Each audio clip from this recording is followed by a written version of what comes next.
Alrighty. Continuing on with these concepts of momentum. So let me recap first, and then we'll do a problem or two. So we define this quantity, excuse me, momentum. We could define it as the mass of the object times the vector velocity. We could define then the momentum as a vector quantity. By asking how momentum changes, well, first we realized that this was the real way that Newton wrote down his second law of motion. The momentum changes with time as a result of forces acting on the object. Though we are more interested in thinking about over large amounts of time perhaps, or during very short amount of collisions where the force is changing dramatically, can I say something about how the momentum changes? And that was this top line.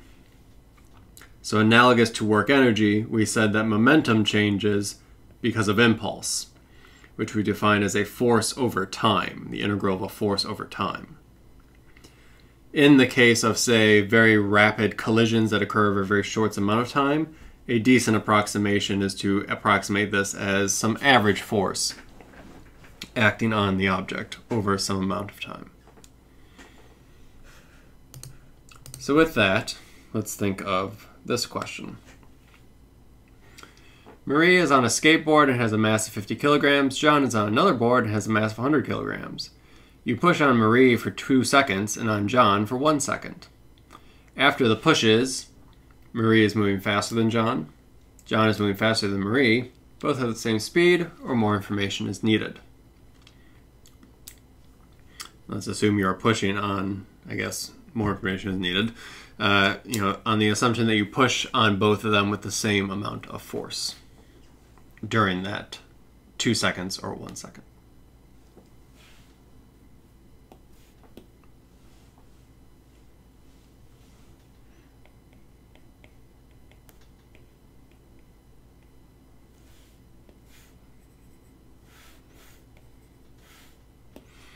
All right, so if we go back to this, we could think, let's take the case of Marie. Is you applied some force for 2 seconds.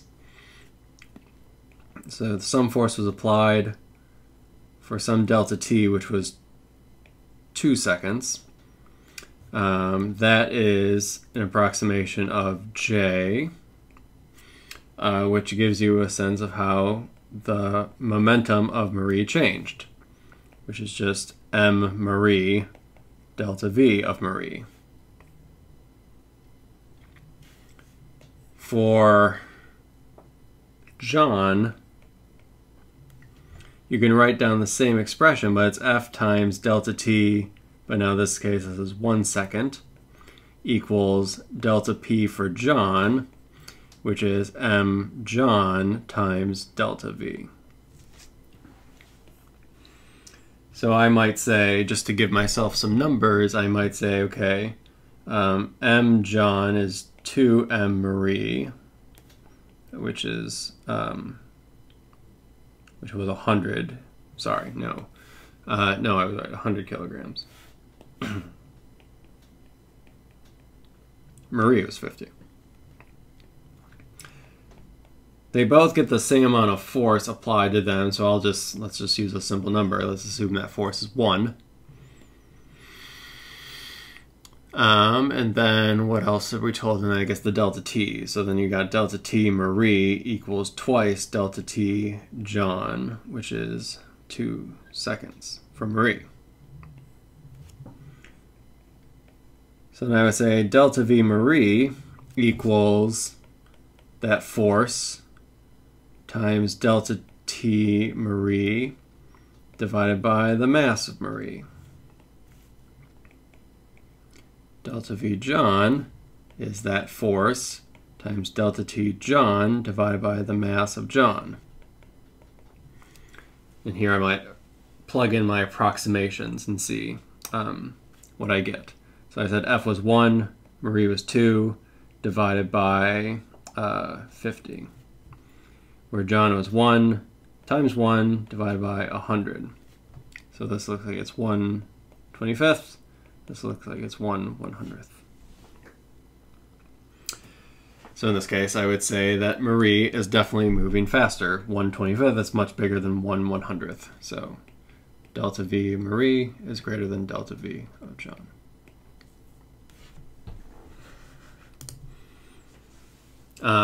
So you're seeing kind of the idea of inertia as well as here. John had more mass, so it takes more to get that mass moving. So the fact that you not only have more mass to move and you pushed on him for a shorter amount of time, both of those worked against John.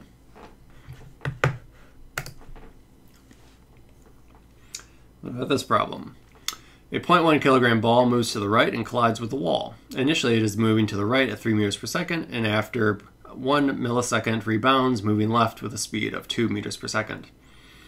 If the positive direction is to the right, then the average force from the wall is what?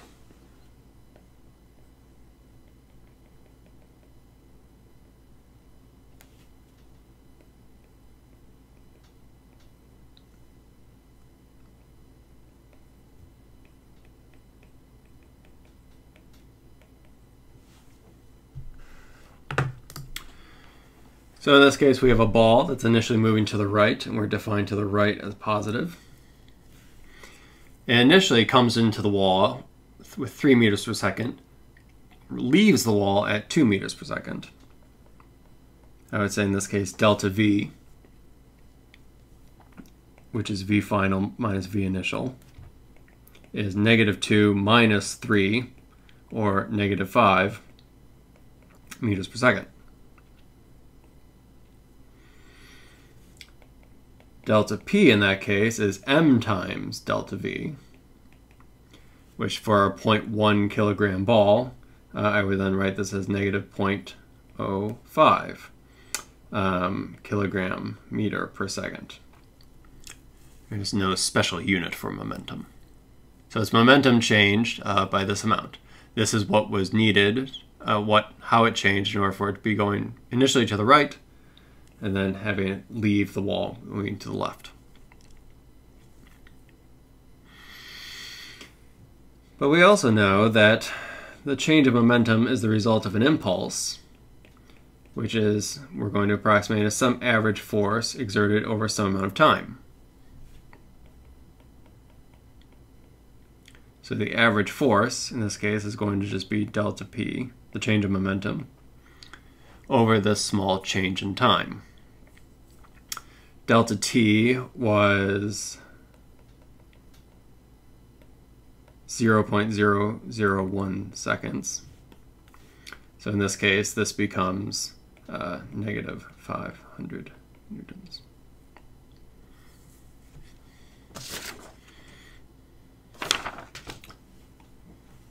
In comparison, the force from gravity is just approximately 1 Newton in comparison. The wall really is pushing on that ball to get it to flip around in a millisecond.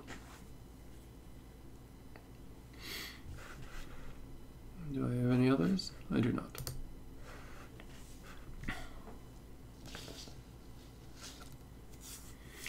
So momentum plays a very useful role, and that allows us to essentially do Newton law-like problems, but instead of looking at instantaneous interactions between objects, instead what we're really looking at is this possessed quantity, momentum, and how this possessed quantity is changed as the result of forces acting on something over time.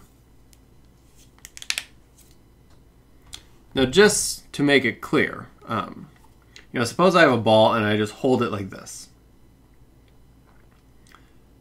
The ball is not moving. And you might say, but you just said forces times time, forces applied over time, change momentum. Your hand is in contact with the ball. Aren't you applying a force, for a long time here, right? The entire time I've been holding this ball, I'm exerting a force on the ball. Why is the momentum not changing? Shouldn't the ball's velocity be changing? Well, in that case, you have to be careful because there's two forces at play here.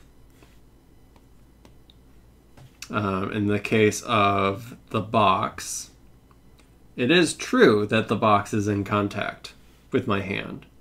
So there is a force pushing up, F hand. But then there's also a force pulling down on the box via gravity. And so it is true that there is a delta P from the hand, which is the force of the hand times dt. The hand is constantly trying to make the ball move upward. But there's also a change in momentum coming from gravity as well, where gravity is trying to constantly make the momentum of the ball become negative or point downward. And if the hand wasn't there, it would succeed.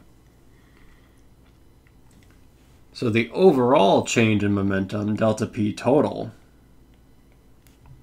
is delta P from the hand plus delta P from gravity.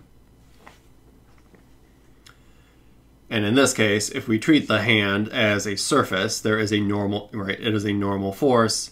Since the ball is not moving, it's because the normal force is equal and opposite, compared to the magnitude of gravity. So as a result, these add up to 0.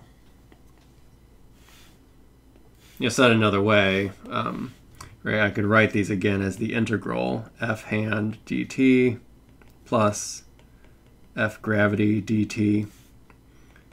But using a property of integrals, I can bring, since they're both over the same amount dt, I can bring and write this like this. But since F hand equals minus Fg in this case,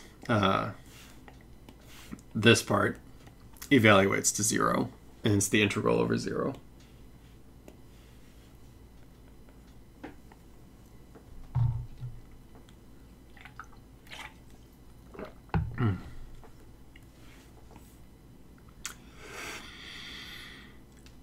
Okay. So in that case, right, you could think of it as my hand is constantly giving momentum to the ball, but then gravity is also constantly taking momentum away from the ball, or trying to give it a different kind of momentum that's pointing in a different direction. And as a result, the net momentum that the object gets is 0. That could be a way you could look at, what's going on if you want to imagine this via momentum instead of via forces.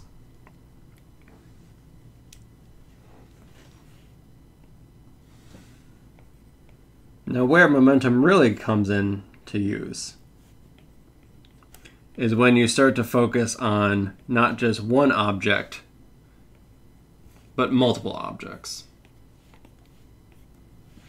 or what I'll call systems of particles. What you define as your system, remember, you're free to define the system to be whatever you want. Typically, we've been drawing our blue box or blue shape around a single object. But there's no reason why we had to do that. We could have been drawing our box, our system around multiple objects. For example, if I am, running across the ground towards a cart that is sitting stationary, and then maybe I leap onto the cart.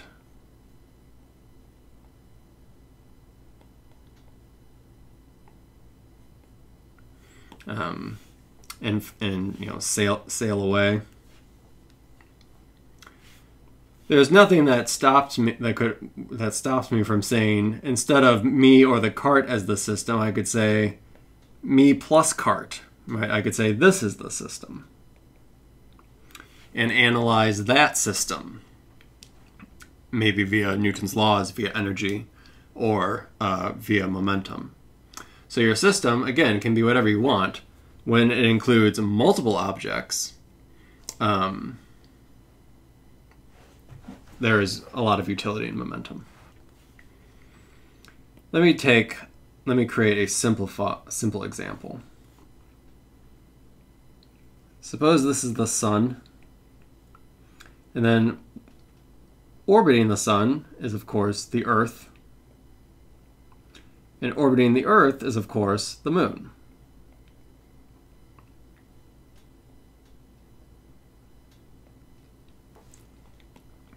And several light years away is another star, Alpha Centauri. I'm going to move this picture a little bit since I know where I'm about to go with this. Let's see, I suppose this is the Earth, and this is the Moon. Moon, Earth. Sun, Alpha Centauri. And I'm going to say that my system is the Earth, Moon, Sun system.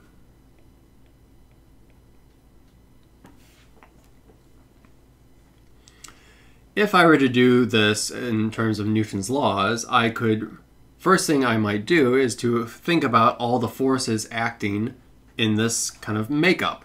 There are objects inside the system that exert gravitational tugs on each other, and then there's also this Alpha Centauri star that exists outside the system, which is also exerting a gravitational tug on everything inside. So I could say, okay, the Sun is pulling on the Earth. The Sun is also pulling on the Moon. But then we have to be careful because we can't forget about Newton's third law. Then I would say also the Earth is pulling on the Sun and the Moon is pulling on the Sun. So there are 4 force vectors here. But there are two pairs of vectors, really. And then by Alpha Centauri, I would say Alpha Centauri is also pulling on the Moon.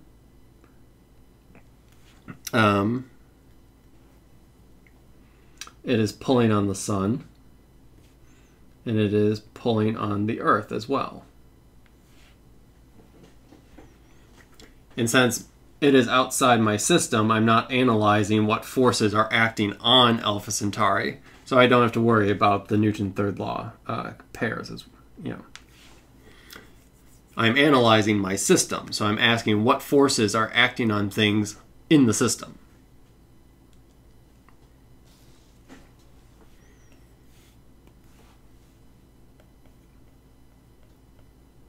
You can define the total momentum of the system.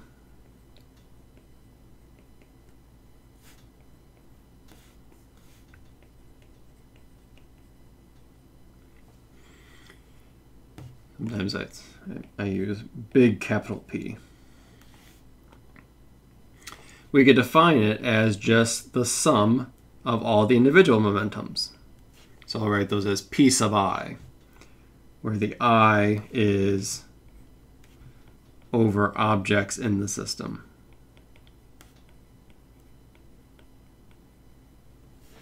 So in this case, it would be the momentum of the Sun plus the momentum of the Earth plus the momentum of the Moon. And that those 3 vector quantities would tell me the vector sum, or the total momentum, of the entire system. And this is a meaningful, useful quantity. So given this total momentum, you could ask, how does it change?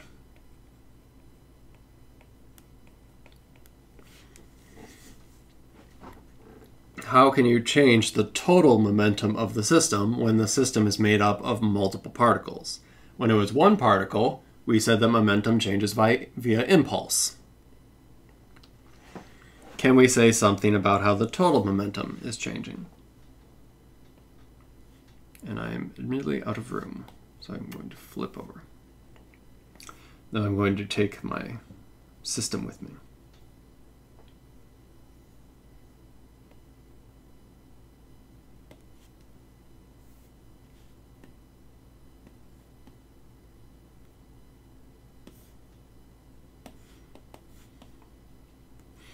All right, so I'm asking, how does the total momentum, which again was just the sum of the individual momentums, how does that change?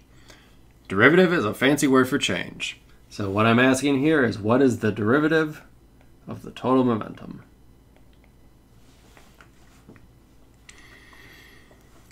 The derivative of the total momentum is just the derivative of the sum of individual momentums. Where I'm, again, summing over the objects in the system. We know that the derivative distributes over terms, so since this sum is just momentum sun plus momentum earth plus momentum moon, the derivative then distributes and is applied to all three of those. That's the same thing as me writing that the derivative then can come inside, and this is just the sum of the individual derivatives.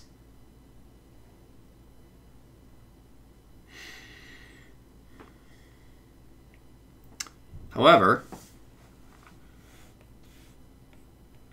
this looks familiar because it is essentially saying something. Remember, Newton's second law said that the derivative of an object's momentum equals the force, the net force acting on the object. So then I could write this d big P dt. This is a sum over the individual objects, and what I'm saying here is that this is a sum over the net force on each of the objects. And here is where you might need to pause and think about what that means, because this F net, each of those F nets is a sum of forces, so this is a double sum. You know, you're asking what is all the forces acting on the sun, add them all up, that's one term. Then take all the forces acting on the moon, add them all up, that's your second term. All the forces acting on the earth, add them all up, that is your third term. So if we look at that, we could write down, for example, for our simple system here, we could say F net on the sun is the force of gravity from the Earth, the force of gravity from the Moon, and the force of gravity from Alpha Centauri. Then we could say the same thing for the Earth. We could say, okay, the sum of the forces from the Earth is the sum of the force from the Moon, the sum of the force from, oh, I forgot something. The Moon and the Earth also pull on each other. Silly me. So what are the forces acting on the Earth? You know, the force from the Moon, the force from Alpha Centauri, and then also the force from the Sun. But you might be realizing that I've added in the sum where I'm adding up all the force vectors, I've added up this arrow, then I've also added up this arrow. You know, the force of the Sun on the Earth and the force of the Earth on the Sun. So those two terms in this big sum of net forces are going to cancel each other out. So I could write this as, so what I could do is I could break this up into two separate parts. I could say this is the sum of the forces that are all internal, you know, for particle I. So if we were looking at the sun, I could say the internal forces are the pull from the Earth and the pull from the Moon. Then for the Earth, it would be the pull from the Sun, the pull from the Moon. Then for the Moon, it would be the pull from the Earth and pull from the Sun. So the six green arrows are what make up this sum here. And then add to that the sum of the external forces on every object. So that is, in this case, the red arrows. Those are the forces that are acting on the system that are coming from outside the system, in this case, Alpha Centauri.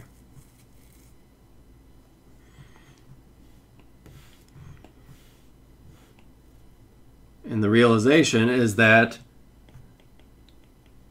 this is a sum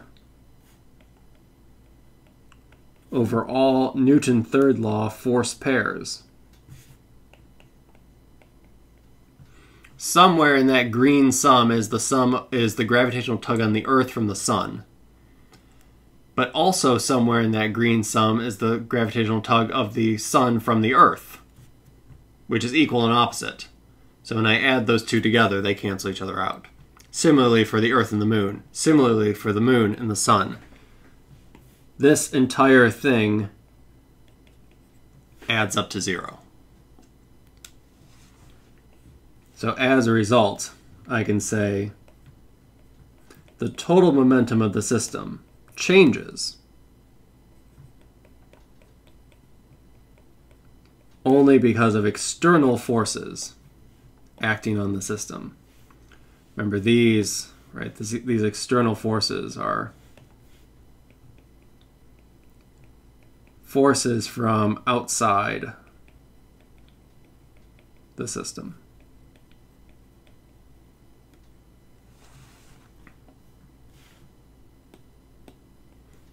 And this definitely deserves a highlight. How does the total... Yeah, now I have a system that's composed of many objects. Could be 2, could be trillions. You know, in a sense, we are doing systems of particles when we have extended objects like this apple. This apple is not just one particle. It is made up of trillions upon trillions of molecules that make it up. If I define my system as the entire apple, then all those internal interactions, the green, all of those internal interactions cancel each other out. So the only way that the apple actually can start moving is if there's something external, something from outside the apple, in this case gravity, pulling down on the apple, causing the entire system to move.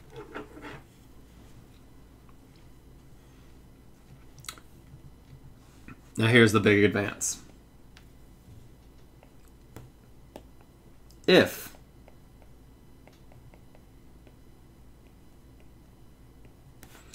it happens that there is no external force, F external is 0.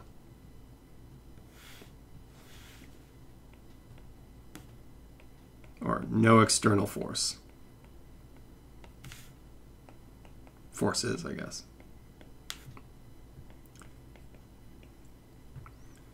Then that right-hand side equals 0. Then that says the change in the total momentum of the system equals 0. How does the momentum change? It doesn't. It's 0. The change in momentum is 0. So that implies the total momentum of the system is a constant. Unsurprisingly, this is called the conservation of technically linear momentum.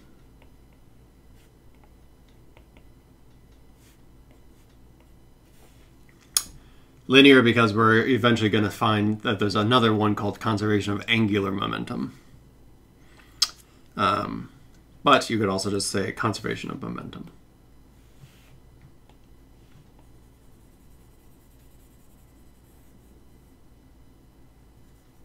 Right. If there are no external forces, momentum is conserved. Just like how we said, when there's no non-conservative forces doing work, or no external forces doing work, energy is conserved. In this case, now we have another quantity, momentum. The total momentum of a system is also conserved if there are no external forces. So again, let's compare them by analogy. For energy, right, we had the work energy theorem,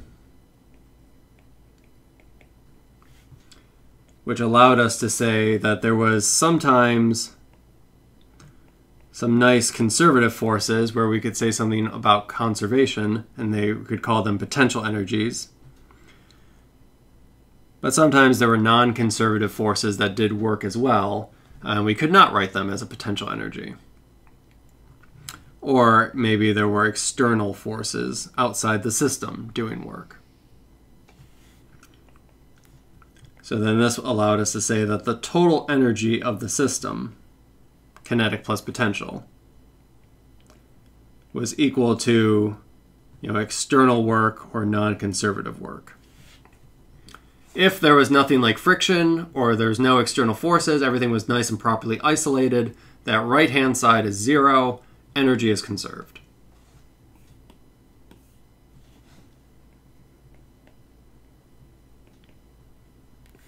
momentum.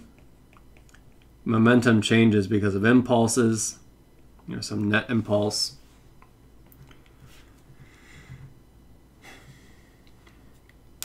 Which now is allowing us to say something about forces that are being applied over time. Particularly, it's saying that if we go up, I think I lost it on the screen.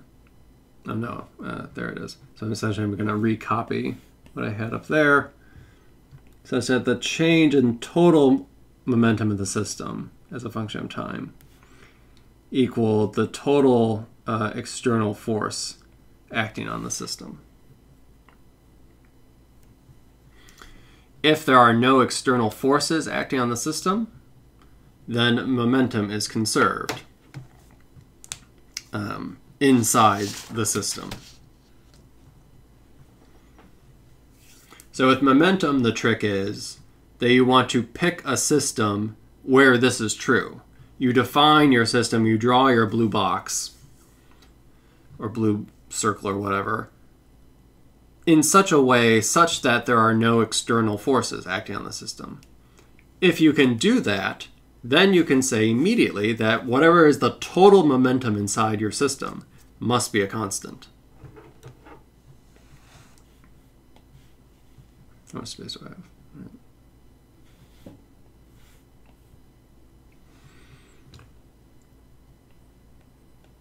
Right, so again, using conservation ideas.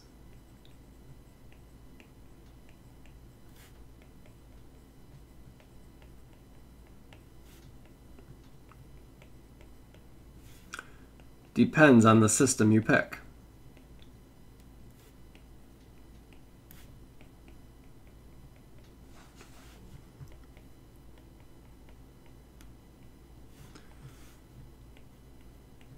Pick one so something is conserved would be my what I advocate. So something is conserved.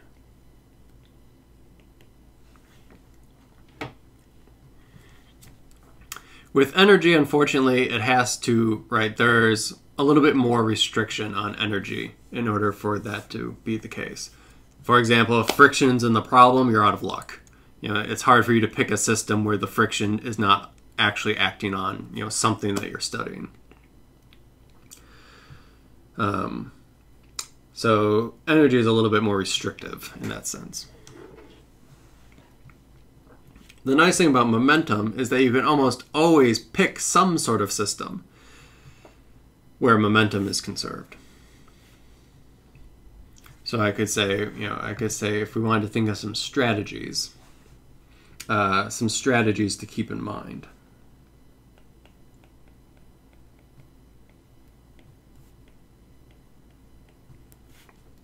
So picking a good system for conservation of momentum.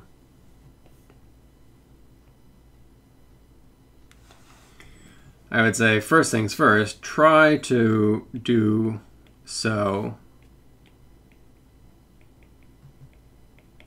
such that the external forces are zero always. Right? Can it always be the case that there's never any external forces acting on the system? If that's the case, then you have a lot of power, like you did with energy, where you can connect to widely separated points in time. Because if it's always the case where there's no external force, then that means it's always the case that the total momentum is conserved. And so even if you have 2 points separated by years, you can still say something about how the momentum at point A relates to the momentum at point B. Though in this case, you're usually talking about points A and B are points in time. Unsurprisingly, because we're talking about forces integrated over time, where for energy, we're talking about forces over distances. So we could talk about, the energy at point A and then the energy at some other distant point B in distance.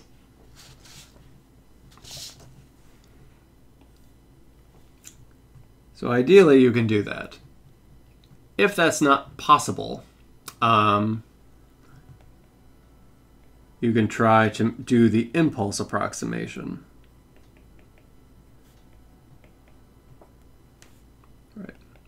So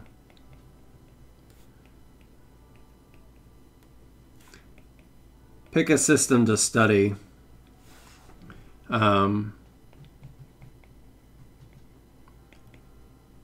Between 2 points in time, very closely spaced to one another. 2 points in time,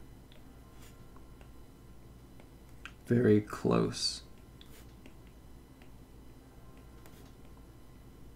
to one another. So this could be like I'm studying the a ball rebounding off the wall. I'll have my system be the wall and the ball, and I'm just going to look at the time right before the collision and right after the collision. In this case, it allows you to momentarily ignore all other forces.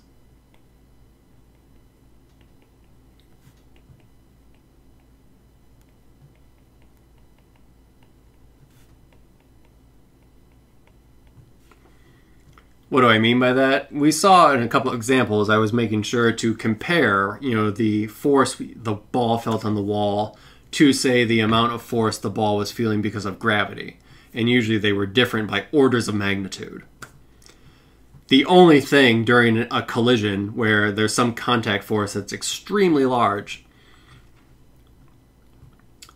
that is essentially the only force that matters between those two finely spaced points in time. Everything else, it's too weak to really do anything in that microsecond, in that millisecond of time. So we can just safely ignore the other forces and just pretend like it's only the interaction collision. Conserve momentum between them, between the before and the after. And then you have to be more careful if you want to then study the next part of its journey. If that's not possible,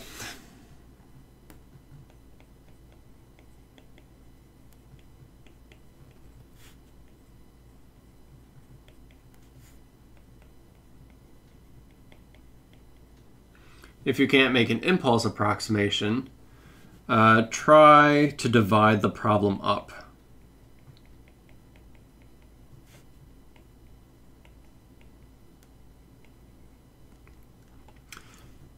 Up into steps, where you might be studying, say, just one little part of the motion.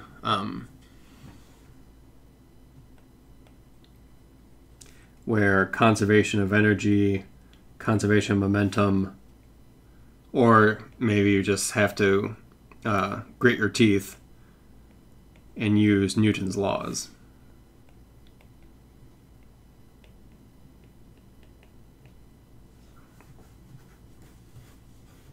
Sorry, I guess break into steps where conservation of energy, conservation of momentum, I meant to say apply. I do.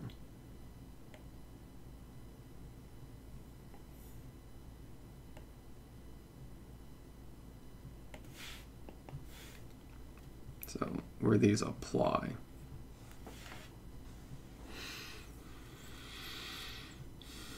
Or maybe you just have to use Newton's laws in this case. So don't worry, we will do some examples.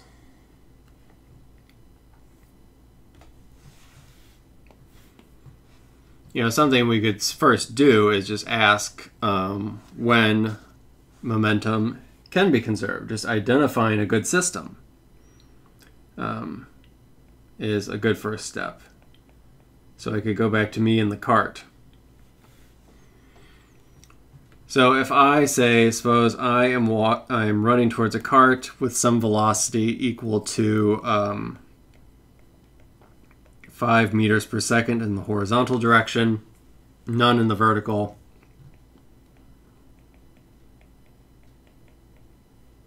Right, I have some mass of 75 kilograms, say. So that's MA. The cart maybe has a much lower mass. And I'm going to jump on the cart And then I want to ask, what is the speed of me plus the cart once I jump on the cart?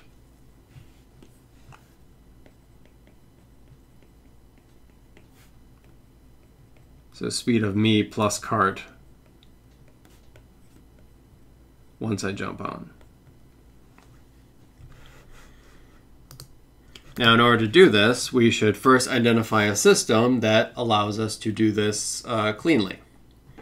Because we could do this with Newton's laws and say, okay, I run towards the cart, I jump on the cart at 5 meters per second. But then there is a strong frictional force that occurs between me and the cart, because the cart has to be accelerated up so that then me and the cart are moving at the same speed together, or else, the cart would slip out from underneath me. That requires force interactions, which also requires Newton's third law interactions between me and the cart. And ultimately, all of those combinations of forces would result in me and the cart moving together at some final velocity. It could be done. Instead, we could identify our system to be something where all the external forces are zero, and I could use conservation of momentum. So instead of analyzing just me or just the cart, let me define my system as me and the cart. And now I have to be a little bit more careful of my system is me, cart, and I'm going to say right before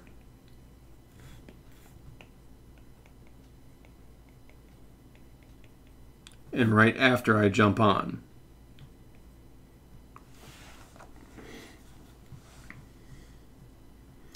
In that case, I don't have to worry about gravity. I don't have to worry about anything else that's really going on.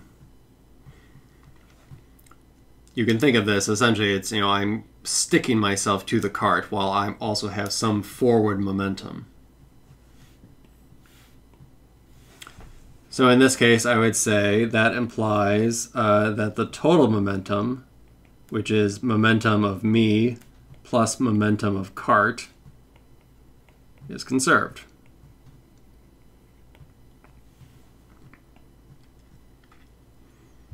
So again, momentum really has utility if you look right before and after a collision or an interaction like this. So just like with conservation of energy, the thing to do is to write down what is the total momentum at the start and what is the total momentum at the end. Which this is then pre-jump, pre-me connecting with the cart, and then immediately after I connect with the cart and we all move away together. So in this case, initially I had some momentum equals to my mass times 5 meters per second, comma 0 meters per second. The cart originally wasn't moving, so it just has no momentum. And then the total momentum of the system looks like then it's just equal to my momentum initially.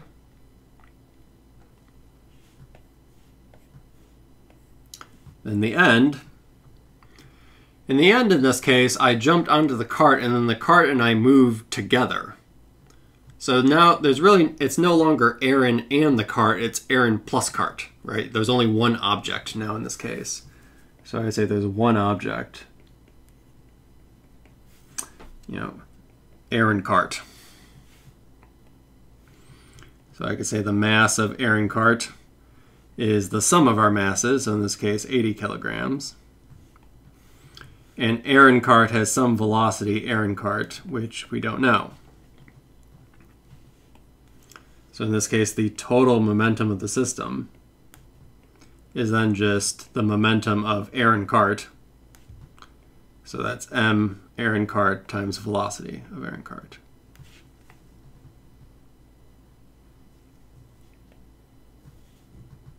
Conservation of momentum says that I can set this initial momentum, we'll call it initial start and end, that I can say P start equals P end.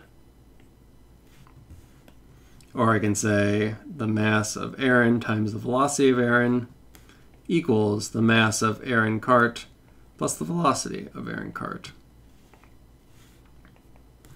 which then allows me to write velocity of air and cart is the velocity of Aaron divided by the velocity of air and cart. Really, that was the mass of Aaron plus the mass of the cart times the velocity of Aaron. All of those masses are just a scalar multiplied by a vector. We know how to do that. If you multiply it out, I get 4.69 meters per second, comma 0 meters per second. When I jump onto the cart, me and the cart sail away, not at 5 meters per second, which is what I was moving at originally, but it reduces down to 9.69 meters per second.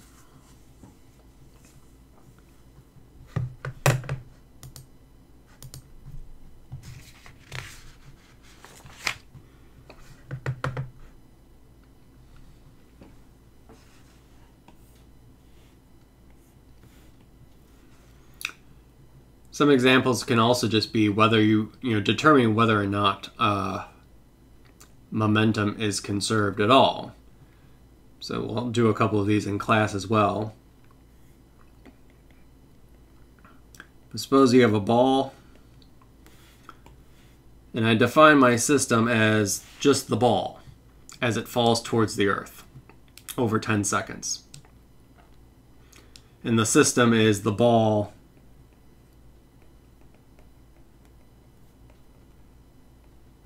during the 10 seconds it's in the air.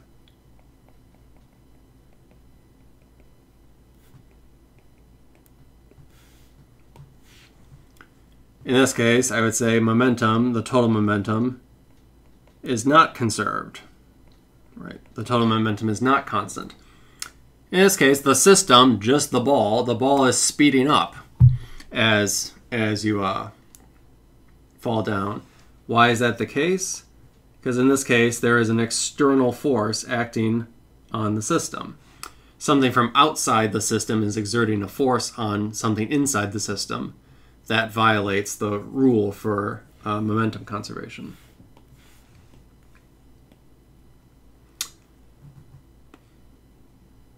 Though, this is also a good example I'm now appreciating where energy is conserved for the ball. As long as you take into account potential energy.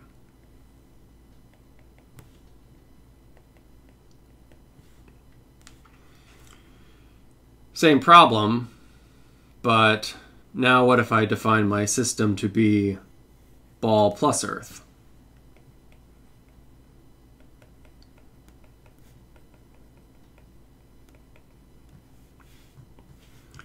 Then I would say the total momentum is a constant. Because all the forces that are acting in this case are all internal to that blue box. The earth is pulling on the ball is pulling on the earth. By Newton's third law, they cancel out. There's no net external force that is changing the overall momentum of the system.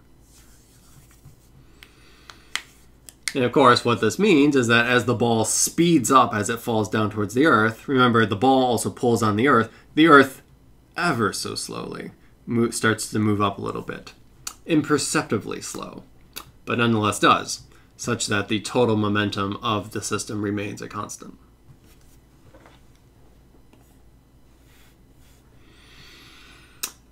Let's see. What other ones do I have? I have two pucks slide across ice toward each other and collide. The system is the two pucks.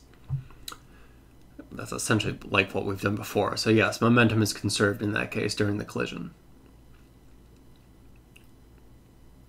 How about this one? There's a long cart that is on a frictionless table.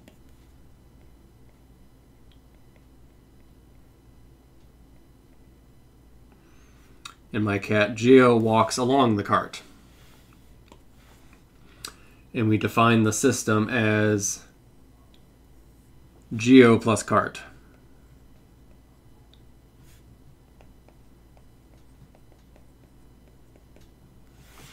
Which is on a frictionless surface. I guess I should say that. Ground frictionless. Or ice, or I don't know.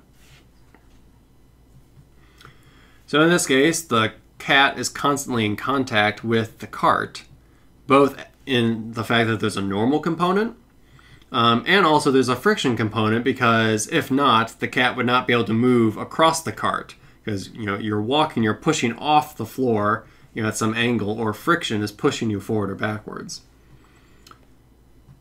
But those are all internal interactions to the system.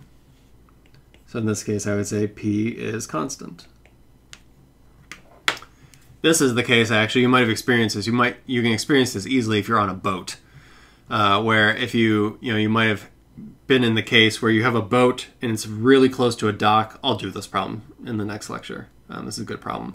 You have a boat that's really close to a dock, and you walk from the back of the boat to get out of the boat, and as a result, the boat moves away from the dock. What's going on is that you are moving the system. If you think of the system as boat plus person,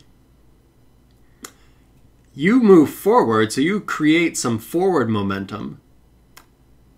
But if the boat and you were initially not moving, you initially had the total momentum was initially 0.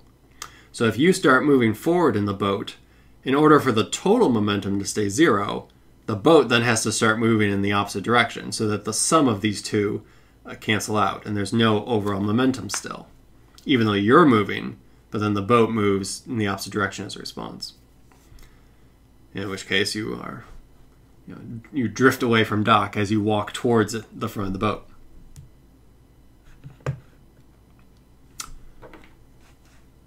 Something to keep in mind is that since momentum is a vector, momentum can be conserved in certain directions but not others. Perhaps there is a firework display where initially a rocket is launched straight up, and then it explodes and launches, various things in all directions.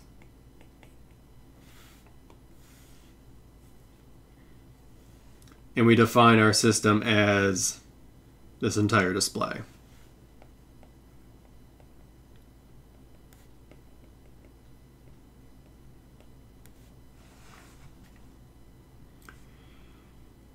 And I'm asking for not just before, after the explosion, but I'm just asking, through the entire time it's in the air.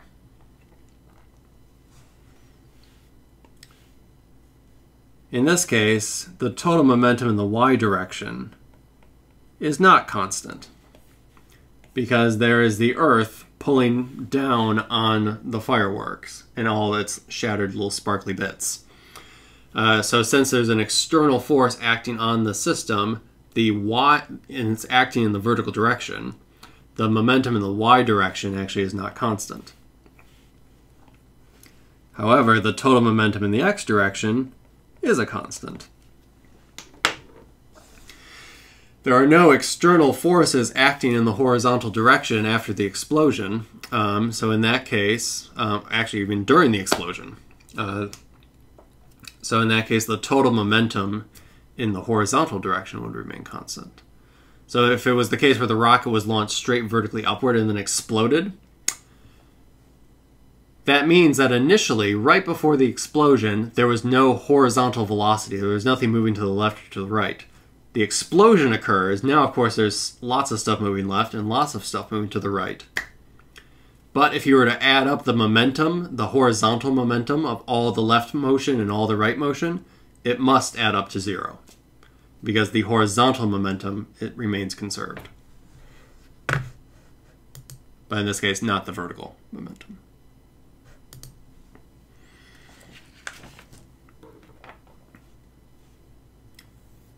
Let me just write down the idea of elastic and inelastic collisions.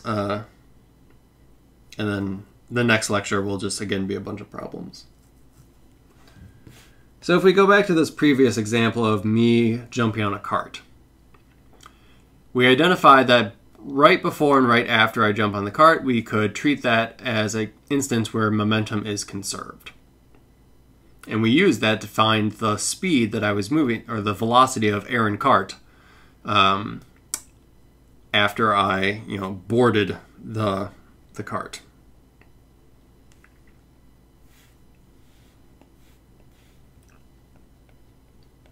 Let's look at the energy of that interaction of air and cart.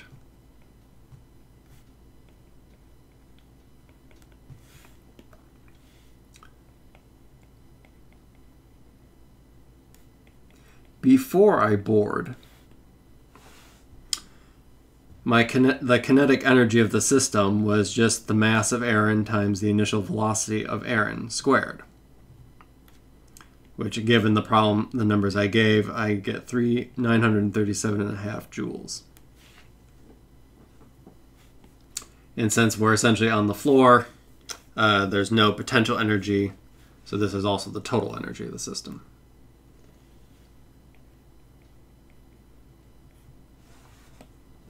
After I board and I'm now part of the cart, the kinetic energy is 1/2 mass of Aaron plus mass of cart times the velocity of Aaron cart squared, which we calculated all those numbers on the previous page. You could look them up. If you plug this in, you get 878.9 joules. The change in kinetic energy in this case, which must be some sort of work, appears to be negative 58.6 joules. Energy was not conserved.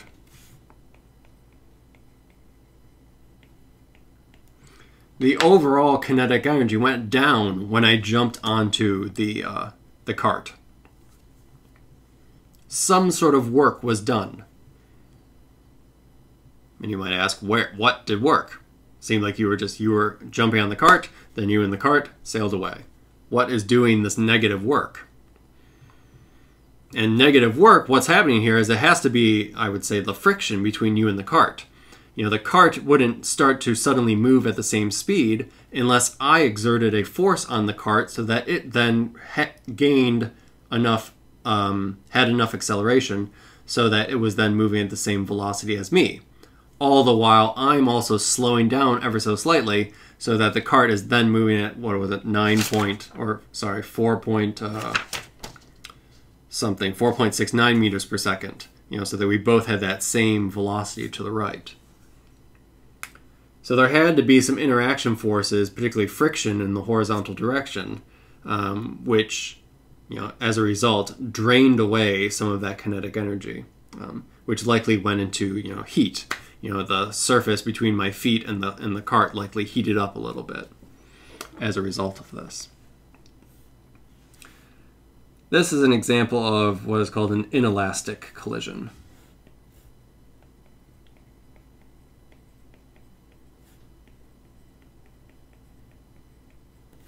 Inelastic collision, where momentum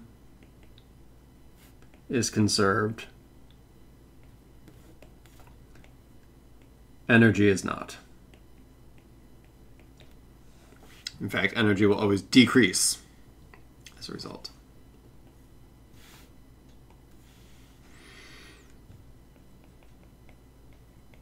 In contrast with an elastic collision, in which case both momentum and energy are conserved.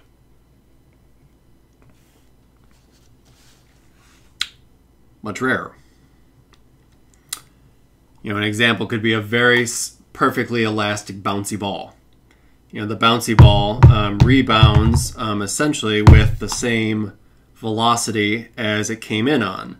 So its kinetic energy, you know, started with some amount, went down to 0. That essentially, that energy, where did the kinetic energy go, gets stored away as elastic potential energy. You can think of the ball becoming like a compressed spring. And then that compressed potential energy gets turned back into kinetic energy, and it goes back up into the air. The direction change was the result of studying the momentum conservation. The math of doing, you know, so essentially if you were to solve a problem that was an elastic or an inelastic collision, the math is not great. So I doubt we will ever do one of these. But essentially with elastic collisions, you have to take into account that, say, the sum of kinetic energies is a constant. Then you also are taking into account that the fact that the sum of the momentums is a constant. And the fact that energies, it's scalars, so they're magnitudes of vectors, where momentum, they're all vector quantities, so that equation could be multidimensional. Then algebraically solving for whatever you need if you thought projectiles were a mess. Or in that case, we usually only had 2 equations. Here, you might have 4 if it was a 3-dimensional problem. 3 momentum and then 1 energy relationship. But can be done. And we can think, and we'll do a couple examples with elastic and inelastic collisions, but we'll restrict ourselves to cases where the math is not too bad. All right, so I will do conservation problems, general conservation problems, because it's often the case that sometimes, like what I said before, you need to break up your problem into different bits, where maybe one bit you can use conservation of energy, and then the next bit you can use, say, conservation momentum. Kind of to foreshadow what's to come. You might have a block hanging on a string, and then a bullet comes sailing in and embeds itself in the block. That then causes the block to rotate upward and raises up some height. And I could ask, if I give you the mass of the block and how fast the bullet is moving, you can actually solve this problem. But you have to do it in 2 parts. You have to first apply momentum conservation to see how fast the block-bullet combination starts to move, and then you can use energy conservation to see how high it goes. All right, more of that to come.